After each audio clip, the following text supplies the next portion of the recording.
Saturday morning at the Finke Desert Race. There's just action happening everywhere here. I'm with Jeff McNiven. He's been out. You've had the sighting lap this morning. So now it's time to do what we call a prologue, and that's set the quickest time you can, and that is going to dictate your starting order for tomorrow. That's the idea. We had a quick look around. That's our first time ever around that prologue track. So it's what we expected. We watched a couple of videos just to see how the guys are doing it. So there's no surprises out there for us this morning. It's as we thought it was going to be. We'll just get out there and go as hard as we can. Awesome stuff. Now, it's more of a rally-style course compared to what the actual Finke Desert Race course is like. It's probably more in my vein of experience. We swap. Yeah, we might be able to do that. So we're about the same height if I crouch down a little bit. But look, so it's more of a rally style. So it's more about driving those lines, being as accurate as you can, because half a second, 1 second can make a difference to where you start tomorrow. Yeah, we've got the car set up, I think, more for the rough than the prologue course. We've got the bigger tyres on, and we've lifted the suspension a little bit, so it'll be a little bit tough for us in the prologue, but we'll get there. We'll get there. You know what? And I think this year with a bit of moisture, a little bit of breeze tomorrow, so the forecast is for about 30 k's an hour wind. Hopefully moves that dust off. So hopefully that positional change is not going to make a big difference. But the main thing with prologue is you got to finish. Oh yeah.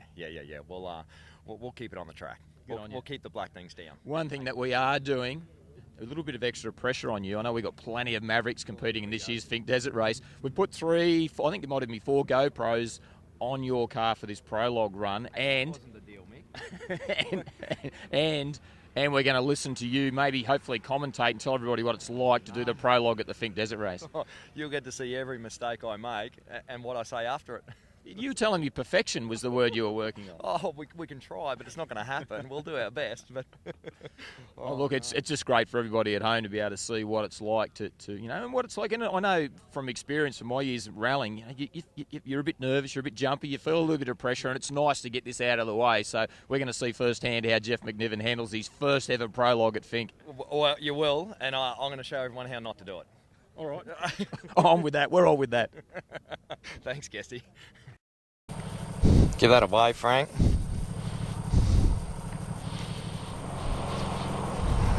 Frank, don't be afraid to tell me to get into it. You know, you're always telling me to slow down. I don't think I've ever heard you say go, go, go. You know what I mean? We're here to have fun. But, mate, seriously, we're in a good spot to win this race. We need to be, you know by now, roughly, you know, how fast we can go. You know, because if you keep telling me to slow down all the time, I end up ignoring it. I don't listen to it. So don't do it unless we need to, because you're always saying easy or gentle or something. Let's not do that. You know, like, only do it when we need to do it, and let's call it up when we need to call up. We're not sure that we're in the right car. We jumped into the wrong car. Does it matter?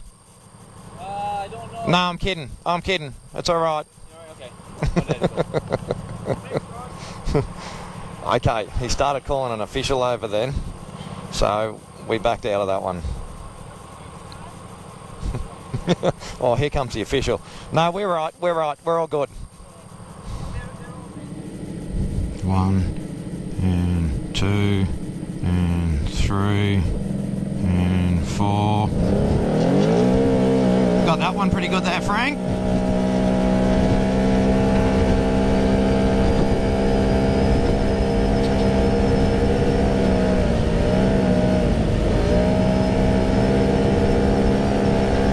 Feels good on these bumps, doesn't it? Oi.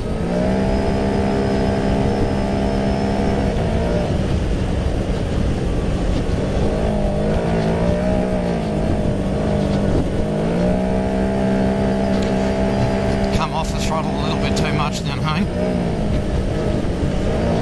Jesus, I'm getting a lot of feedback from the wheel, hey?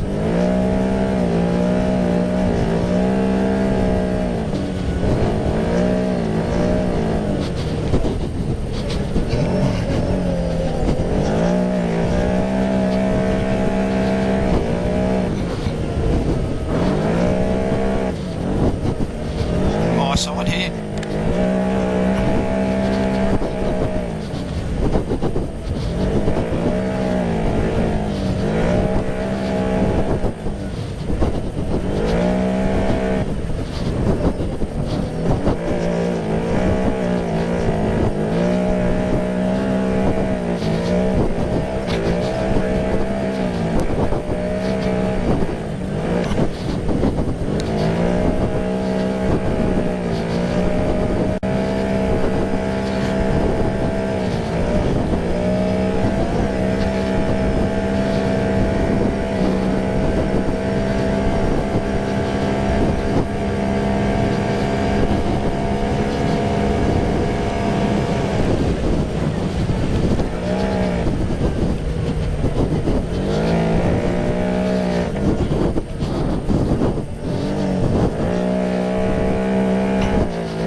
not turn it in with this much tyre pressure in the front.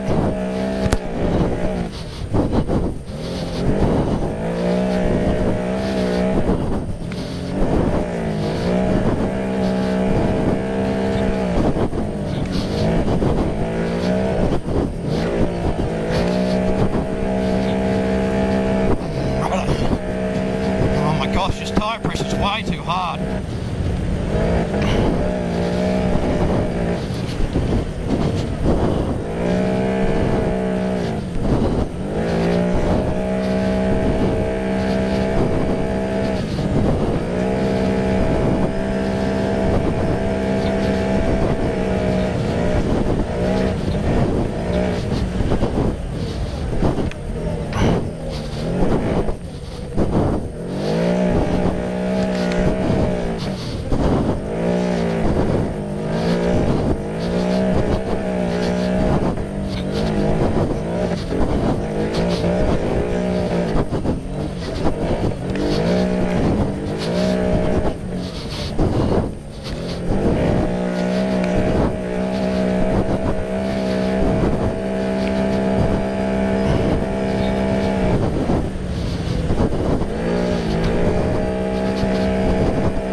Onto the steering wheel.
Go, Jimmy.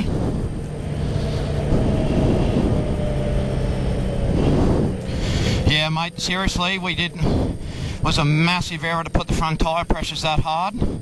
I couldn't get the thing turned in and it kept nearly ripping the wheel out of my hand. Holy shit, my hands.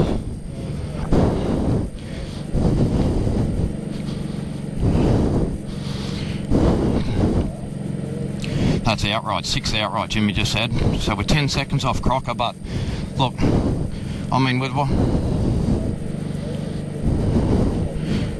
Yeah. No, I just couldn't turn it in. Anyway. Thanks, Tank. I'll leave this thing in two. I think too, like it was just so stiff because the shocks, everything was so cold. and we weren't hitting them hard enough, and with that extra tyre pressure, yeah.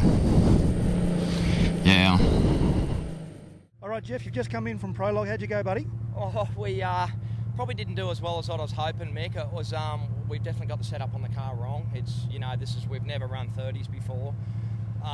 We ran so much tyre pressure minimum. I couldn't get the car turned in, and it was nearly ripping the wheel out of my hands. But it was okay. We pressed on as hard as we could, but I just overshot a lot of the corners, and and the suspension. We set the thing up. With the extra tyre pressure, and I felt so hard on the car, but once we get in the race tomorrow, we get the tyre pressures right, and it's a long way to go. So and the shocks will heat up and everything will start working properly, and that was a little bit disappointing for myself, but I think we've actually put in a fairly solid times.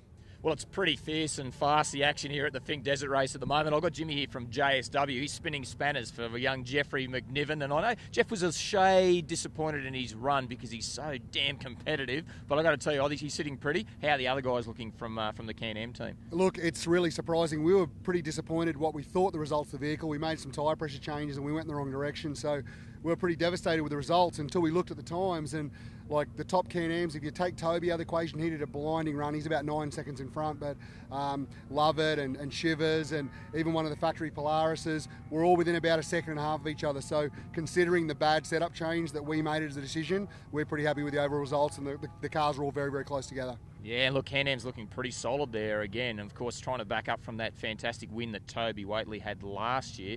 I know I love seeing McNiven so competitive. You know, no one's more competitive than me. I'm sort of itching to get out there myself, but it's not happening this year. But just great to see Jeff so competitive. A little bit frustrated, but I think he's got a really good head, and I'm looking forward to seeing him at Finke with a good time tomorrow. Yeah, look, I mean, obviously Toby does set the yardstick of that's the guy we're going to beat. He's the current champion.